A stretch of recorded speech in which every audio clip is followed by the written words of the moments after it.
So even if we can just keep broadcasting them so that people can get them electronically, but just going completely dark, we did that, this summer, and we don't want to do that again, unless we just have to. Well, they're doing theirs electronically.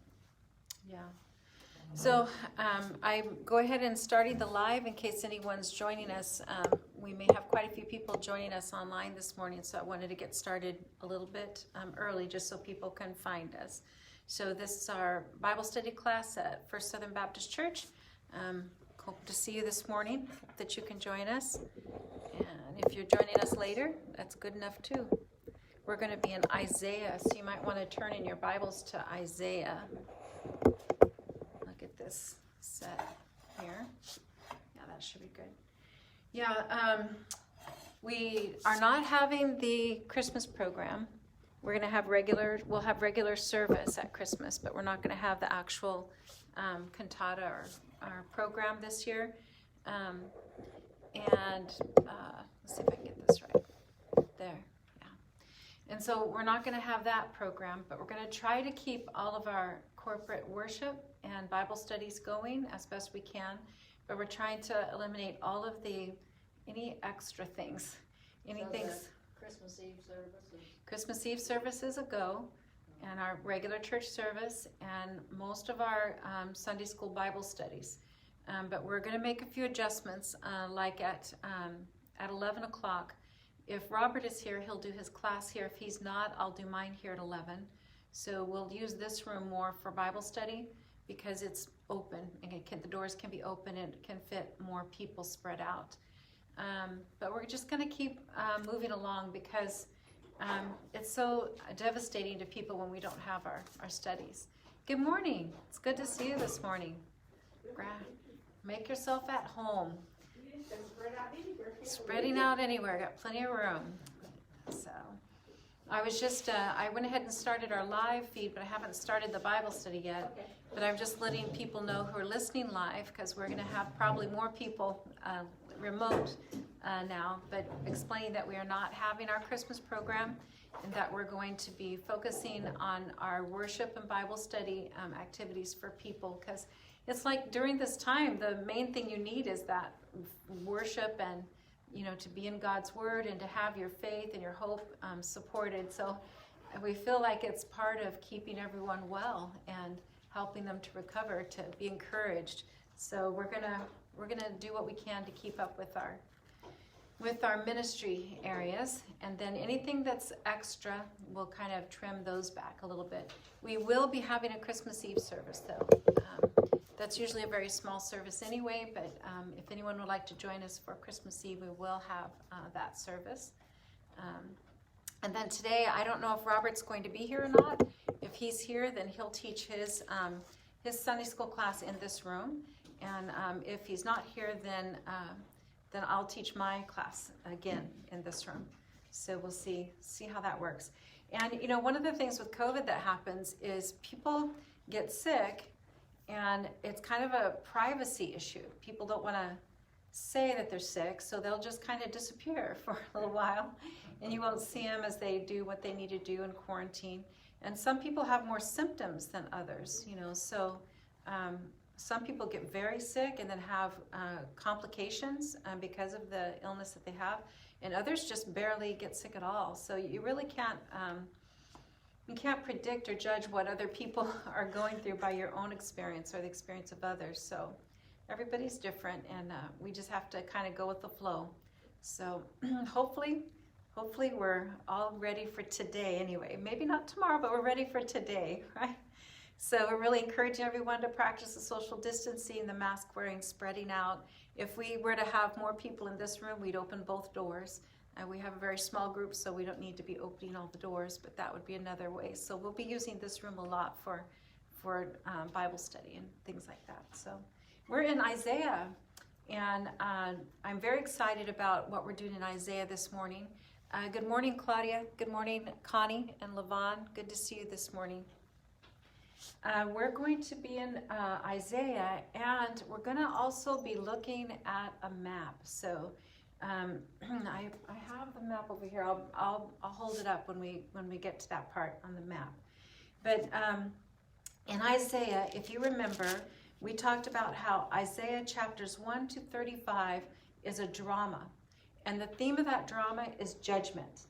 So it's a drama, and the theme is judgment. Good morning. Good to see you this morning.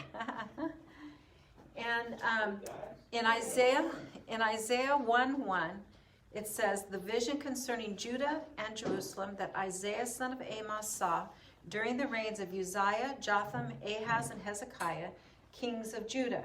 Now remember, for a prophet to be a prophet, we have to see that the things they say come true. So because of that, you'll see the prophets tell you the time that they're giving the prophecy so that you can tell whether what they said has come true.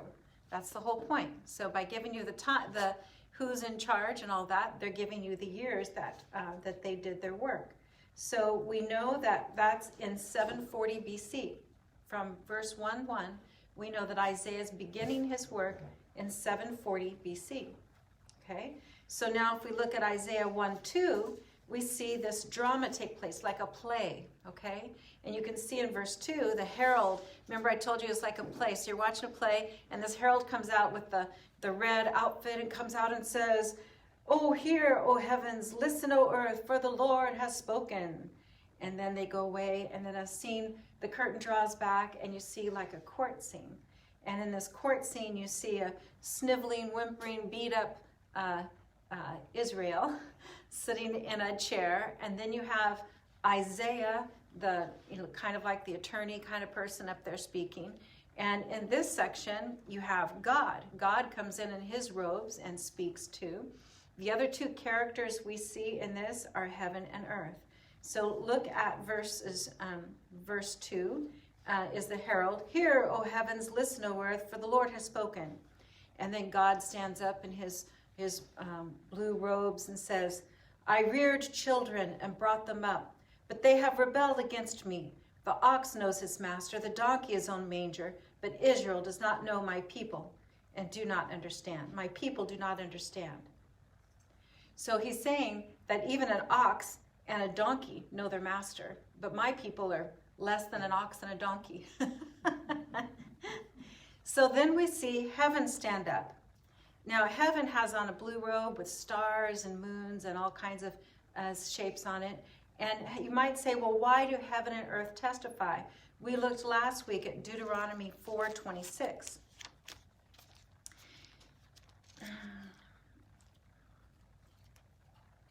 Deuteronomy 4:26 says,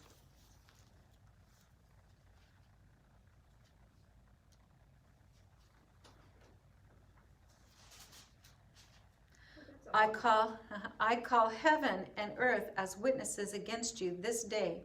Well, let's start at 25. After you have had children and grandchildren and have lived in the land a long time, if you then become corrupt and make any kind of idol, doing evil in the eyes of the Lord your God and provoking him to anger, I call heaven and earth as witnesses against you this day, that you will quickly perish from the land that you are crossing the Jordan to possess. And it goes on. Okay? So the reason I bring it up is because this in Deuteronomy was written in 1400 BC. And Isaiah's written in 740. So is this in Deuteronomy a prophecy? Or is it just the fact? God warned them in Deuteronomy that if they should do that, they would receive the punishment of that. You take your pick. Some say it's kind of a foreshadowing, in a way, because it became true. But it isn't like God made it come true. It could have not come true. So more of a warning. But we see it happening here in Isaiah, and that's why in this court scene, heaven and earth stand up and testify against Israel, because that was the prophecy. In other words, they are doing what God said. If you do this when you go in the land, this is going to happen. And then 700 plus years later, we see this in Isaiah. Kind of interesting, huh? So then we hear heaven and earth testify. So as we go through, we read through chapters 1, 2, 3, and 4, and we started on chapter 5.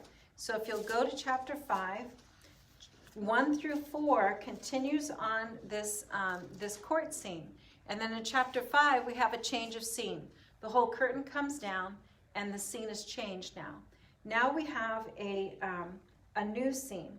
And in this scene, the playwright steps forward. So Isaiah, who's written this play, steps forward, and he speaks, and he says, in chapter 5, I will sing for the one I love, a song about his vineyard. My loved one had a vineyard on a fertile hillside. He dug it up and cleared it of stones and planted it with the choicest vines. He built a watchtower in it and cut out a winepress as well. Then he looked for a crop of good grapes, but it yielded only bad fruit. Then God speaks. Now you dwellers in Jerusalem and men of Judah, judge between me and my vineyard.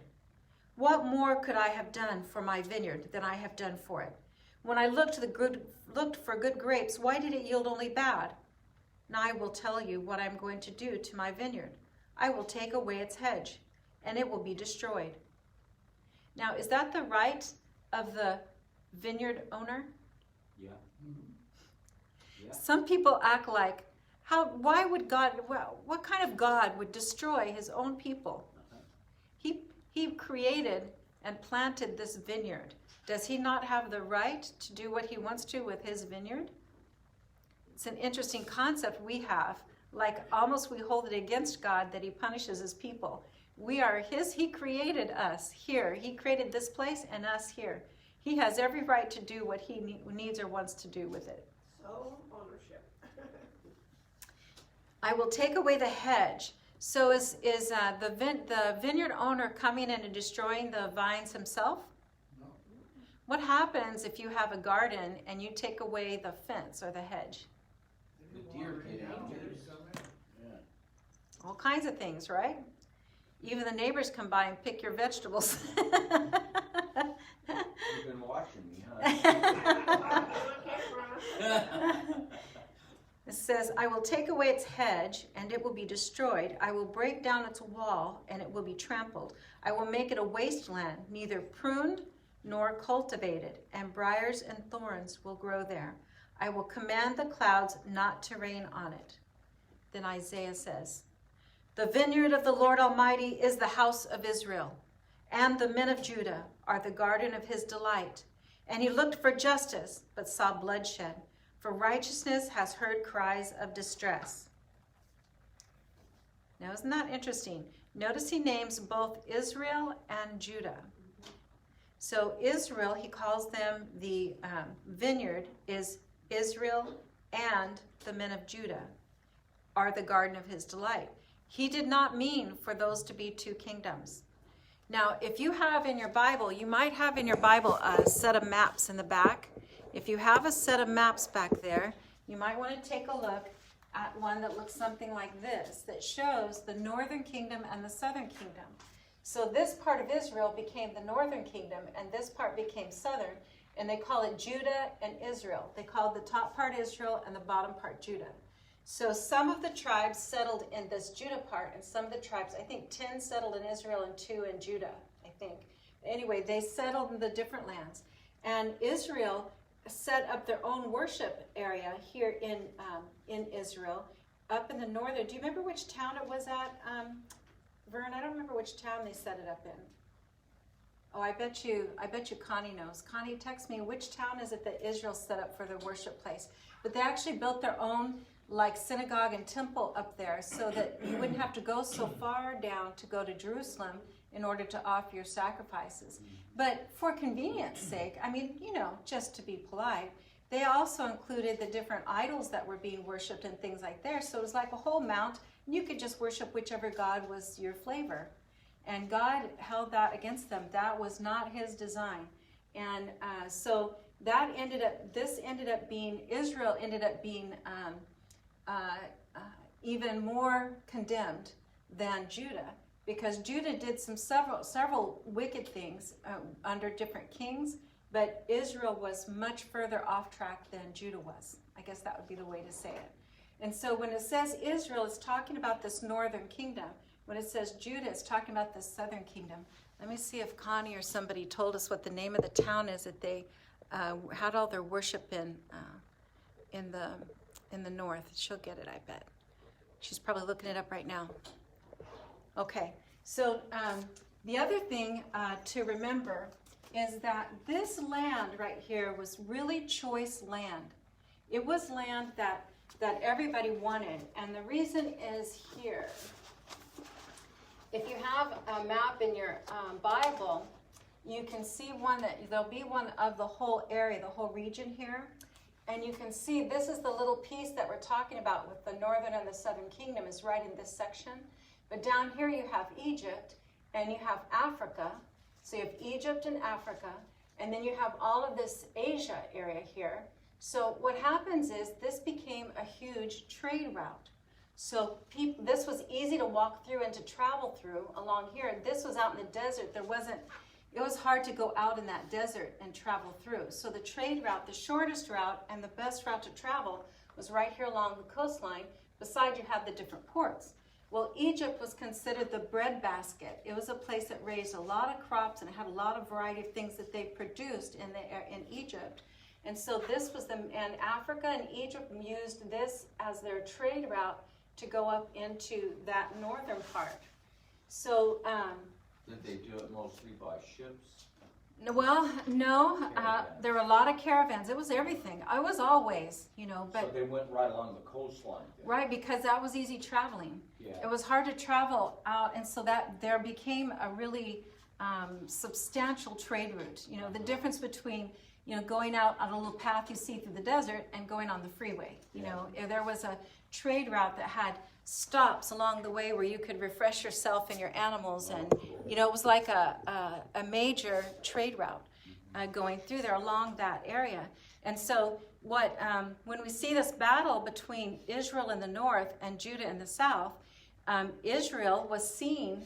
I wish you had I'll have to see if I can do it. Let me see if I can do it here. So Israel here, they had the northern part and Judah had the southern part, and the Philistines were over here on the coast. And so this area right here, Aram, Syrians, the Syrians were where we call Syria or Aram. This area here, they wanted to get together with Israel and together capture the southern kingdom. And their idea was that the Assyrians, who are up over here in this top part here, they were getting very powerful. And the king of Aram and the king of Israel were worried that Assyria was going to come down and fight them. And so what they wanted to do was fight Judah, take it over and put their own king in Judah. And then they would have a solid block to fight, to push away the Assyrians from coming down there. And the Assyrians wanted that whole area because they wanted that trade route and to control that trade route. And actually, the Assyrians were planning to go on to Egypt. They were planning to take over Israel, Judah, and Egypt. That's to capture all of that. If they could control all that, they would have the area that was raising the crops plus the trade route from there. They still are. Yeah. Well, that's absolutely true. So in chapter 5, when we see God say, he says, I'm going to take down my hedge of protection. That's what he does. God allows the kings of Syria, Aram, and Judah to attack. And he allows them to cause some destruction. But they don't take it over because he's taken the hedge of protection off of Israel also. So what ends up happening is Assyria comes through. And in this passage, Isaiah tells the king of Judah, you don't need to worry about Aram and Israel. That's not going to be your big problem. Your big problem is behind them. It's going to come later when you have your really big problem. So this vision of God taking away the hedge of protection is really that he's going to allow someone to come into that land, that promised land that they entered. Okay, so let's go back to verse 7. Isaiah says, the vineyard of the Lord Almighty is the house of Israel and the men of Judah. So they won't be pointing fingers at one another. If he said it a different way, then Israel will be saying, yeah, see Judah? Right? Judah will be saying, yeah, see Israel, you're going to be in trouble. But what he's doing is putting together their fate. And they don't see their fate as being together. Are the garden of his delight. And he looked for justice, but saw bloodshed, for righteousness, but heard cries of distress. Verse 8, woe to you who add house to house and join field to field, till no space is left, and you live alone in the land. The Lord Almighty has declared in my hearing. And then God steps forward. Surely the great houses will become desolate, the fine mansions left without occupant. A 10-acre vineyard will produce only a bath of wine, a home of seed, only an ephah of grain. So what he's saying is, we think we're so substantial. How you feel safe in your house. You feel like your place, your house, your neighborhood is safe, right? You can't imagine if God were to say to you, in 5 years, none of this will be here. Because you've got house connected to house. You have your little neighborhood on the street. You have your expanse, and you feel secure in that. One of the examples they gave, and I don't know the history of the USSR, but one of the examples that was given, I forget the year the guy that was talking talked about. And he said, you could not imagine, I think it was like 5 years before USSR dissolved and became no more, that you couldn't imagine that was going to be gone. Who would have imagined that there would no longer be a USSR? No one could have imagined that. And all of a sudden it's gone. Everyone thought that was going to be there forever. In fact, I remember people talking about how the USSR fit into end times, which country they were and how they couldn't count, the number didn't work out right or whatever. And then all of a sudden, poof, there's no longer USSR. Who would have ever thought that? We can't imagine when we're sitting in our place with our neighbor's house next to our neighbor's house on our street there. This is what this is describing. Your house goes to the next house and you join fields together and you feel safe and secure in your place. Instead of recognizing that by God's hand, any of that could change at any moment if God determines that it will. We have our neighborhood watch. Yeah, right. We feel secure in it. So here, that's what he's saying here. And in verse 11, Isaiah steps up. Woe to those who rise early in the morning to run after their drinks, who stay up late at night till they're inflamed with wine. They have harps and lyres at their banquets, tambourines and flutes and wine, but they have no regard for the deeds of the Lord, no respect for the work of his hands. Therefore, then God says, therefore my people will go into exile for lack of understanding. What is it they don't understand? Who God is. That God created it all and he could take it away at any moment. And if we aren't doing what he's asked for us to do, then we're going to be against him. Oh, good. Connie responded. Shechem. Thank you. Shechem was the first capital of the kingdom of Israel. Afterwards, it was Tisra. King Omri built his capital in Samaria, which continued as such until the destruction of the kingdom by the Assyrians. Oh, thank you, Connie. Appreciate that. I knew you would know the answer to that. Shechem. Okay. Verse 14. Well, we'll stay at verse 13. Therefore, my people will go into exile for lack of understanding. Their men of rank will die of hunger, and their masses will be parched with thirst. Therefore, the grave enlarges its appetite and opens its mouth without limit. Into it will descend their nobles and masses with all their brawlers and revelers. So man will be brought low and mankind humbled. The eyes of the arrogant humbled. But the Lord Almighty will be exalted by his justice, and the holy God will show himself holy by his righteousness. Then sheep will graze as in their own pasture. Lambs will feed among the ruins of the rich. In other words, God's going to show who really owns that land. He does. And he doesn't need to have houses and fences and whatever. His sheep can graze in his land free of all of that, all those boundaries that they're setting up for themselves and taking pride in. And their lack of understanding, what they're lacking to understand is that all that is God's. That was God's land that he gave to them to possess. It belongs to him. Do we have that problem of lack of understanding, where people think that they are in charge of the world? Every day. Every day. It's really funny how things don't change. This was in 740 BC. I wonder if God feels the same way, if he's going, those people, here we go again. When will they ever learn? You know, if you wanted to put it down, I think, into easy terms, I really think that term, the lack of understanding, really describes the folly of our world. The lack of understanding of who God is and what he has done in this world is really a core element, isn't it? Verse 18, Isaiah steps forward. Woe to those who draw sin along with cords of deceit and wickedness as with cart ropes. To those who say, let God hurry, let him hasten his work so we may see it. Let it approach, let the plan of the Holy One of Israel come so we may know it. Kind of a snotty, sarcastic kind of thing, right? God steps forward. Woe to those who call evil good and good evil. What? I can't believe we just read that. Is that not what we see in today's world? Yeah. Look at that. That's in verse 20. Look at the next one. Who put darkness for light and light for darkness. Who put bitter for sweet and sweet for bitter.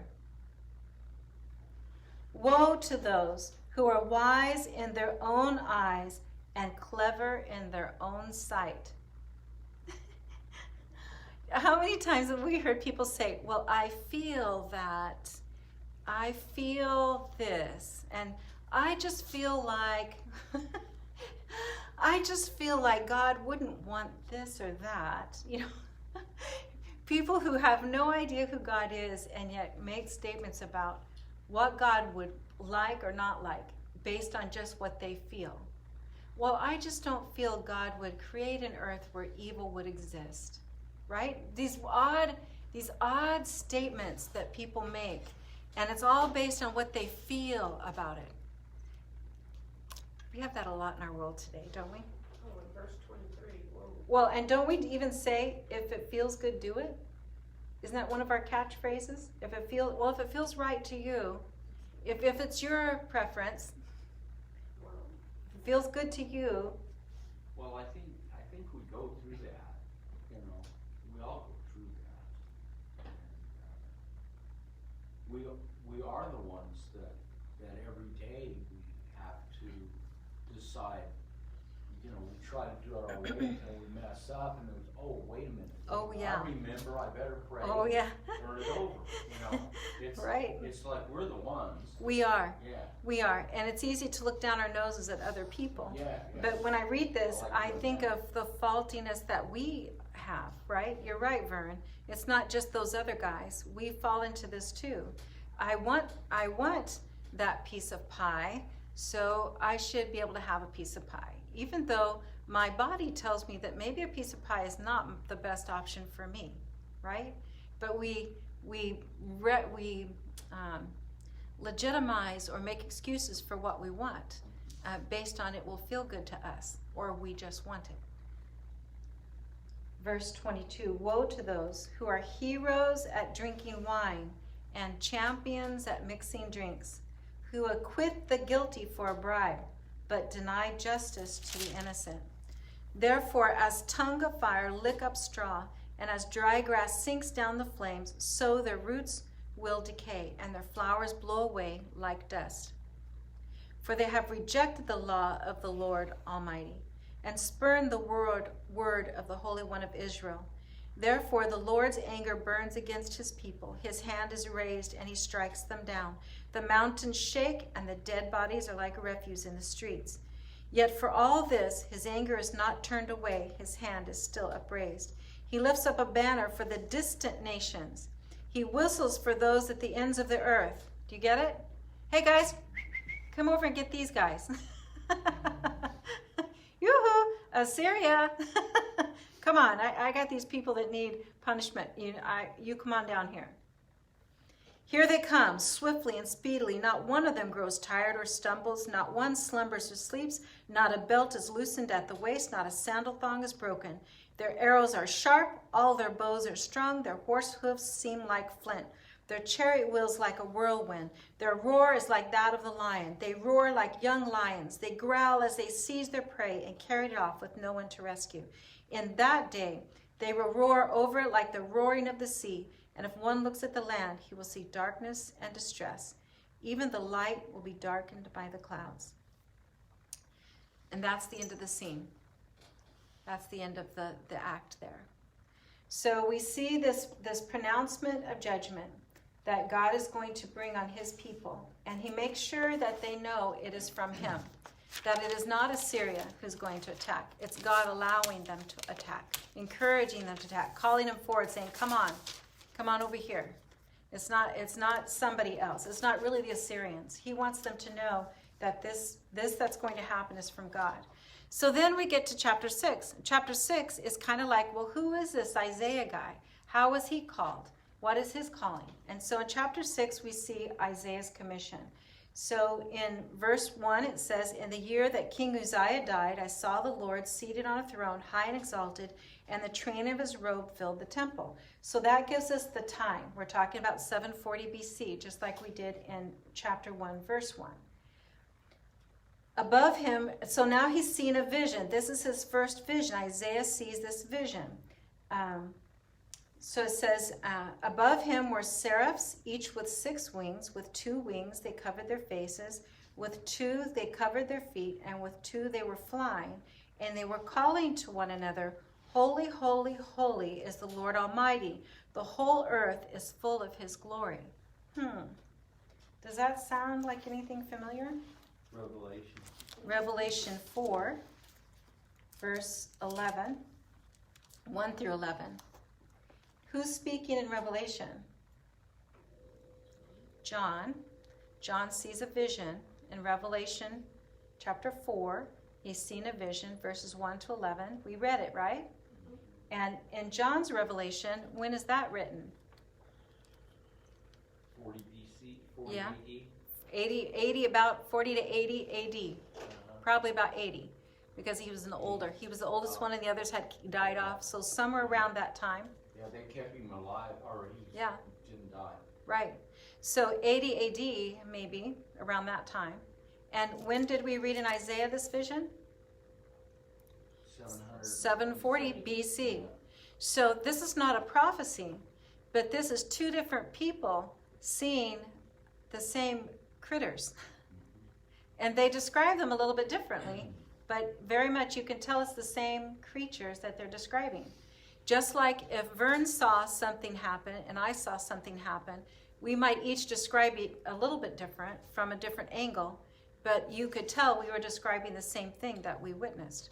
So Isaiah sees this vision of these seraphs, each with 6 wings, with 2 wings that covered their faces and 2 that covered their feet.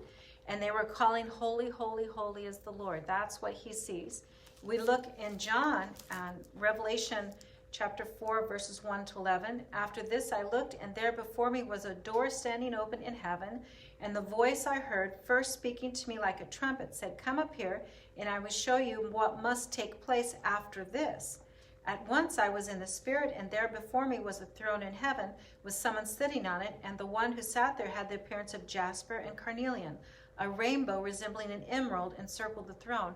In other words, it had the look of a rainbow. The colors were a little bit variant, but it was overall a greenish hue, like a greenish curved thing around the throne. Surrounding the throne were 24 other thrones, and seated on them were 24 elders. They were dressed in white and had crowns of gold on their heads. From the throne came flashes of lightning, rumblings, and peals of thunder. Before the throne, 7 lamps were blazing there as the 7 spirits of God. Also before the throne was what looked like a sea of glass, clear as crystal. In the center, around the throne, were 4 living creatures, and they were covered with eyes. Now, do we see anything about eyes in Isaiah? No, Isaiah didn't describe eyes, right? in front and in back. The first living creature was like a lion, the second was like an ox, and the third had a face like a man. The fourth was like a flying eagle. We didn't see anything like that in Isaiah's description, did we? Each of the 4 living creatures had 6 wings. Wait, didn't we see that? 6 wings, and was covered with eyes all around, even under his wings. Day and night, they never stopped saying, Holy, holy, holy is the Lord God Almighty, who was and is to come. Look at what Isaiah heard them say. Holy, holy, holy is the Lord Almighty. The whole earth is full of his glory. So we have these seraphs in a different time and different place, seen by different people, but they're describing the same figures. Some different details in each one. So that happens again in Ezekiel and Daniel, where they describe these also. So we're going to be looking at that. It's not that they're describing the same event. Ezekiel, Daniel, Isaiah, this Revelation, it's not that they're necessarily describing the same event, but they're describing the same characters and different aspects of those 4 winged creatures, which is kind of interesting because it ties through the thread of time, you know. This is 740 BC to 80 AD, and that's the difference in the view. So it's kind of interesting. So back to Isaiah, chapter 6, starting at verse 4. At the sound of the voices, the doorpost and threshold shook, and the temple was filled with smoke. Woe to me, I cried, I am ruined. For I am a man of unclean lips, and I live among a people of unclean lips, and my eyes have seen the King, the Lord Almighty. Now what's he referring to there? Why is he so worried if he sees God? Well, you can't see God and live. Exactly. Yeah. And that, if you want to look it up, it's in Exodus 33, verses 19 to 23. Exodus 33 is where Moses, it's where God tells Moses, you can't see me. I'm going to have to cover myself somehow so I can pass by and you can see me. So this idea was that you can't see him. And so Isaiah is saying, yikes, I'm dead meat. This is not going to work. I can't, he's afraid. He's fearful. Verse 6, then one of the seraphs flew to me with a live coal in his hand, which he had taken with tongs from the altar. With it he touched my mouth and said, see, this has touched your lips. Your guilt is taken away and your sin atoned for. So Isaiah is saying, I'm not perfect. I can't see God. I'll be dead for having been in God's presence, and I'm not perfect. And so the seraph flies and touches his lips and said, there, you're atoned for. Verse 8, then I heard the voice of the Lord saying, whom shall I send, and who will go for us? And what does Isaiah say? Here I am, send me. Now, is that unique? No. Compared to Jeremiah? Yes. Isaiah wanted to be a prophet. He was happy to be a prophet. He couldn't wait to go. I'll do this thing, right? We have the other prophets, Jeremiah, who wrote Jeremiah and Lamentations. He did not want to be a prophet. He wanted to continue being a priest. And he told God, we're going to read that in a little bit, where he said, do I really need to, can I just get out of this, God? Couldn't somebody else do it? He complained a lot. He complained a lot. He did not like it. What about that one that got swallowed by the fish? Yeah. I don't. Yeah, right. Okay, so in verse 8, whom shall I send and who will go for me? He says, here I am, send me. He said, go and tell this people. So now we get the message. Be ever hearing, but never understanding. Be ever seeing, but never perceiving. Make the heart of this people calloused. Make their ears dull and close their eyes. Otherwise, they might see with their eyes, hear with their ears, understand with their hearts, and turn and be healed. Now, is this telling Isaiah to go hard in their hearts? No. No, it's saying, it's like sarcastic. It's like saying, go to these people. No matter how much you tell them, they are not listening. They just get harder and harder and more resolved to do wrong. But you go tell them. In other words, the hope is that they will turn. You can see the sarcasm in another place because this is quoted in Matthew 13. Jesus uses the quotation from Isaiah in Matthew 13:14. And when Jesus says it here, you can see kind of a sarcastic way. Jesus is speaking in chapter 13, starting verse 11. The knowledge of the secrets of the kingdom of heaven has been given to you, but not to them. Whoever has will be given more. It goes through that. And then in verse 13, this is why I speak to them in parables. Though seeing, they do not see. Though hearing, they do not hear or understand. Verse 14, in them is fulfilled the prophecy of Isaiah. You will be ever hearing, but never understanding. You'll be ever seeing, but never perceiving. For this people's heart has become calloused. They hardly hear with their ears, and they have closed their eyes. Otherwise, they might see with their eyes, hear with their ears, understand with their hearts, and turn, and I would heal them. In other words, he wants to heal this people. He wants them to turn from their way. But they've become so, it's almost like even though they hear God talking to them, they don't really hear him. Now, we don't do that, do we? Don't say we don't. Okay, how many times have you heard the Lord's Prayer? Our Father who art in heaven, hallowed be thy name, right? Do we ever hear that prayer model? Do you ever stop and take a look at the components of that prayer model and really think about what we're saying? Sometimes we do, and other times we just say it. That would be an example if you've been hearing the word of the Lord and hearing his instruction and living with it just all the time, and you just say it all the time, but you don't stop and think about it or let it change your heart. Then you can become callous to even hearing it, where it doesn't have the impact that it used to have, because you're just repeating it all the time. In Romans 11:7, this is quoted again. 7 says, "What then? What Israel sought so earnestly it did not obtain, but the elect did. The others were hardened. As it is written, God gave them a spirit of stupor, eyes that they could not see and ears that they could not hear, to this very day." So it's that idea that they became so used to God's protection and so ingrained in the different formalities that they were doing in their practice, in their worship and their practice, that they quit really hearing God. They really quit listening to him. I think that's a lesson we can certainly learn today. Don't you think? One that we can take to heart. Don't become so accustomed to whatever our custom.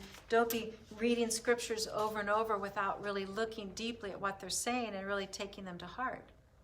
You know, just like the Lord's Prayer. Isaiah 6, verse 11. Then I said, "For how long, O Lord?" In other words, how long will my job be? Okay, I'm going to be the prophet. Here I am, send me. How long is this gig? God answers, "Until the cities lie ruined and without inhabitant, until the houses are left deserted and the fields ruined and ravaged, until the Lord has sent everyone far away." What's he talking about there? The exile, right? "And the land is utterly destroyed, and the utterly forsaken. And though a tenth remains in the land, it will again be laid waste. But as the terebinth and oak leave stumps when they are cut down, so the holy seed will be stump in the land." Then chapter 7 says, "When Ahaz, son of Jotham," so we're talking about 735 BC. So in chapter 6, we're at 740 BC, and in chapter 7, we're at 735. So Isaiah says, "I'll do it." Isaiah likes it. Isaiah wants to be a prophet. He's into it. How long do I get to do this? And God says, for the rest of your life, basically. So what about Jeremiah? Take a look at Jeremiah 1. Let's look at Jeremiah's calling to be a prophet.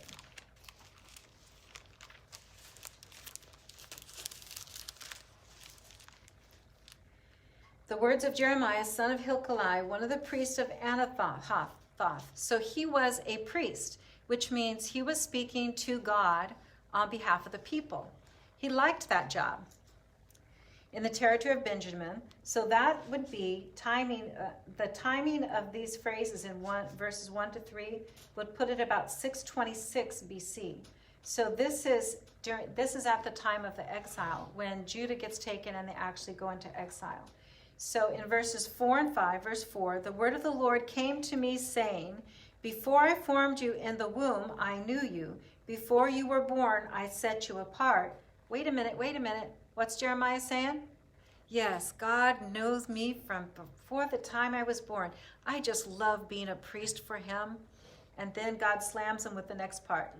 I appointed you as a prophet. And Jeremiah goes, what? To the nations. That's not what Jeremiah was enjoying doing. He enjoyed being a priest. He didn't like this prophet so much. Verse 6, sovereign Lord, I said, I don't know how to speak. I'm only a child. But the Lord said to me, do not say I am only a child. You must go to everyone I send you to and say whatever I command you. Do not be afraid of them, for I am with you. Now what's that? That's like when your mom says, don't be afraid of your friends. You better be afraid of me. Yes. Right? Not that my mom ever said that, Mom, if you're listening. Do not be afraid of them, for I am with you and will rescue you, declares the Lord.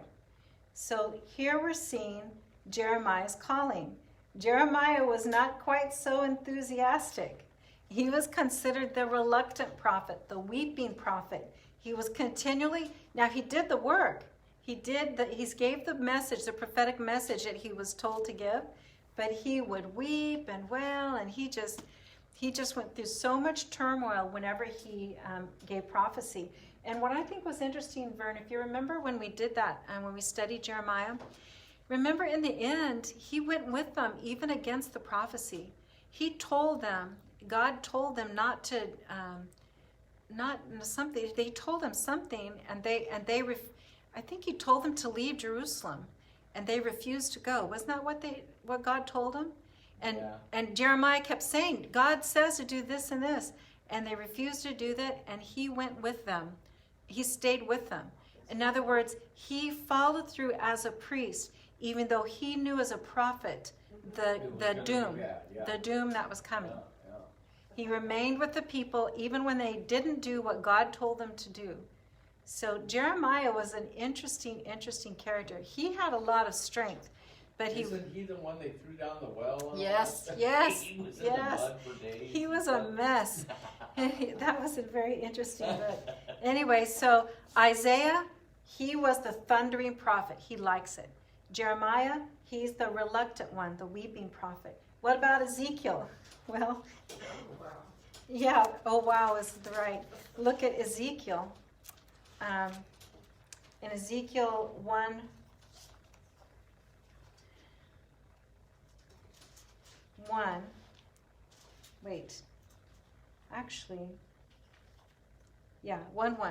in the 13th year, in the 4th month, on the 5th day, while I was among the exiles by the Kebar River. Okay, so they had been taken into exile, and they were along the river, camping along the river in captivity. They'd been captured, and they were with exiles there. So Ezekiel is there, and that would have been 597 BC that they were taken captive. So about 593 is when he sees the vision that he's going to see. But before we get there, leave your finger there. But if you want to take a look at Psalm 137, these captives that were by the Kebar River, Psalms 137 is written from the perspective of the exiles at the Kebar River. Look at Psalm 137. Keep your hand in Ezekiel. We're going to go back to it. Says, by the rivers of Babylon we sat and wept when we remembered Zion. There on the poplars we hung our harps, for there our captors asked us for songs. Our tormentors demanded songs of joy. They sing us one of those songs of Zion. Now, they thought that Jewish music was pretty fun to hop around to dance to, and they wanted to get it on. Come on, sing us one of those good songs, those Zion songs. And they're saying, how can we sing songs of the Lord while in a foreign land? And it goes on to talk about their misery. there along the Kebar River. Well, what's interesting is that is the time frame that we see Ezekiel in. The time when they're taken captive and they're along the Kebar River. So back to Ezekiel, starting at verse 4. I looked and I saw a windstorm coming out of the north, an immense cloud with flashing lightning and surrounded by brilliant light. The center of the fire looked like glowing metal. And in the fire was what looked like 4 living creatures. Sound familiar? In appearance, their form was that of a man, but each of them had 4 faces and 4 wings. Their legs were straight, their feet were like those of a calf and gleamed like burnished bronze. Under their wings, on their 4 sides, they had the hands of a man. All 4 of them had faces and wings, and their wings touched one another. Each one went straight out ahead. They did not turn as they moved. So you can see that here, Ezekiel is having the same kind of vision that we saw John have and Isaiah have. Skip on down to chapter 2. You're going to see in chapter 2, Ezekiel's calling. He said to me, let me check my time. Okay, Son of man, stand up on your feet, and I will speak to you. As he spoke, the Spirit came into me and raised me to my feet, and I heard him speaking to me. He said, Son of man, I am sending you to the Israelites, to a rebellious nation that has rebelled against me. They and their fathers have been in revolt against me to this very day. The people to whom I am sending you are obstinate and stubborn. Now, what would Jeremiah have said to this calling? Oh no, right? Say to them, this is what the Lord, sovereign Lord says, and whether they listen or fail to listen, for their rebellious house, they will know that a prophet has been among them. And you, Son of man, do not be afraid of them or their words. Do not be afraid, though briars and thorns are all around you, and you live among scorpions. Oh, isn't this a wonderful calling? Isn't this just where you want to go? Do not be afraid of what they say or terrified by them. Though they are a rebellious house, you must speak my words to them, whether they listen or fail to listen, for they are rebellious. But you, Son of man, listen to what I say to you. Do not rebel like that rebellious house. Open your mouth and eat what I give you. Then I looked, and I saw a hand stretched out to me. In it was a scroll, which he unrolled before me. On both sides of it were written words of lament and mourning and woe. And he said to me, Son of man, eat what is before you. Eat this scroll. Then go and speak to the house of Israel. So I opened my mouth, and he gave me the scroll to eat. Then he said to me, Son of man, eat the scroll I am giving you and fill your stomach with it. So I ate it, and it tasted as sweet as honey in my mouth. Do you remember the description of what he's going to do? And he says, I'm ready. Send me. I'm ready to go. This tastes sweet to me. Ezekiel is the weird prophet. He was tough, and he had to be tougher than what they were, and he was. If you go on through verse 9, it describes more about this rebellious, unyielding people, how hardened they will be. And when we read through Ezekiel, you'll see he really does some of the strangest demonstrations that we see in the prophets. So we have Isaiah, who's kind of an intellectual, thundering prophet. We have Jeremiah, who's the weeping prophet. He's kind of a sympathetic priest prophet. And Ezekiel is the weird one, and he is tough as nails. Ezekiel is really tough. So all 3 were called, and all 3 in their calling saw visions of seraphim, which those seraphim also are found in Daniel later on. So we see the same vision of those same creatures in multiple generations at different times in their calling. So we're going to, next week, we're going to talk about the actual taking of the kingdom, the actual prophecy that we've seen happen here, the actual events as they occurred. We're going to be in Isaiah chapter 7 and look at those actual historical events that occurred and how they aligned with the prophecy that had been given. So today we were introduced to all 3 of the 4 major prophets, And we haven't really done Daniel yet, but we'll get to him later because he does come a little later in time. So we're trying to follow kind of the historical time, Isaiah being the earliest in time, and eventually we'll get to Jeremiah and Ezekiel as we kind of go through the historical time. They do overlap and they do know one another. So it's not like they don't know each other in the land. They do know each other. And we know that because they mention one another in their writings. And so we're going to be looking at that. But we'll come to the major historical prophetic event next week. That is, all this is talking about happening. So I'm going to go ahead and stop this, and we'll see you next week.